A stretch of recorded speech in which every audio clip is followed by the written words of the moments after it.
is dirty and rough and filled with reprobates, and I love it. The story of a city clearly emerges more through its missteps than its triumphs. Heroes are boring.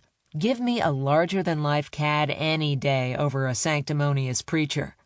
There's a reason that one of our favorite figures in Detroit is Le Nain Rouge, the diabolical imp of indeterminate origin. We love the dark side because we've experienced so much of it here. We're all a little wicked inside, right? 1.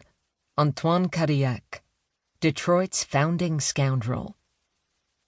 Motor City, City of Champions, Motown, Paris of the Midwest, Murder City, Arsenal of Democracy. A city as grand as Detroit in its heyday, with its storied 300-year history, must certainly have an equally epic story of origin, with the dashing Antoine de la Motte Sieur du Cadillac as its heroic founder. Braving the wilds of winter and the perils of war, the great Cadillac, noble son of Burgundy, planted the flag of France on the banks of a narrow strait between two lakes on July 24, 1701. For years after, Cadillac guided the burgeoning colony with a firm but benevolent hand, and defended its citizens against privation and predation by Jesuits, Iroquois, and greedy voyageurs.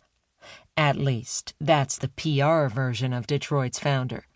As it turns out, though, almost nothing we know of the city's founder is true, even down to his very name and origin. Antoine Lemay was born on March 5, 1658, in Saint-Nicolas-du-Lagrave, a provincial town in southern France, halfway between the Atlantic Ocean and the Mediterranean Sea.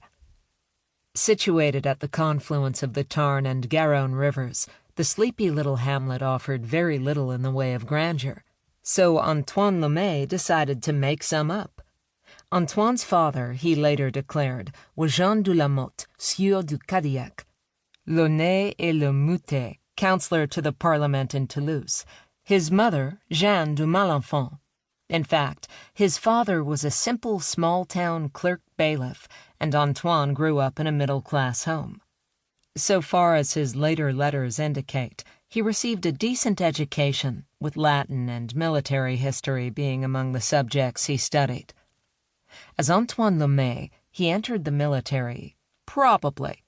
It has been suggested that he forged or borrowed the military record of an older brother. Regardless, by the time he set sail for the New World in 1683, the young man had dubbed himself Antoine de la Motte, Sieur, Squire, du Cadillac. His family crest and noble name were likely borrowed from a neighbor in southern France, Baron Sylvester of Esparbès du Lussan, Lord of La Motte Barduguet.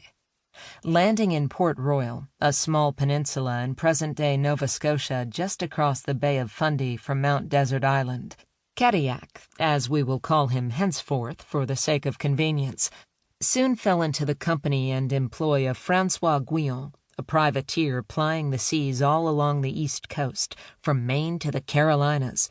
The young Cadillac ingratiated himself with his employer, and on June 25, 1687, he married Guyon's niece, 17-year-old Marie-Thérèse Guyon. Just 2 days after his marriage, Cadillac, then 29, applied for land grants from the French crown and, no doubt thanks to his legendary arts of persuasion, received the gift of land in what is now northern Nova Scotia at Port Royal. Soon after, Cadillac wheedled his way aboard an excursion on the battleship Embuscade, Ambush, to explore and map the coast, noting English forts and strategic holdings. Gale winds and unfavorable seas, though, forced the ship to divert and make for France, where Cadillac immediately took advantage of the opportunity to ingratiate himself at court.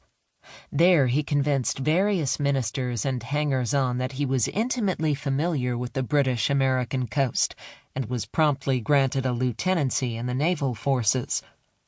Back on the coasts of North America, his young wife, Marie-Thérèse, was not so lucky. She had endured an attack on the La Motte estates in Acadia and attempted to flee to France. Unfortunately, her ship was attacked by a British privateer outside of Boston, and the bulk of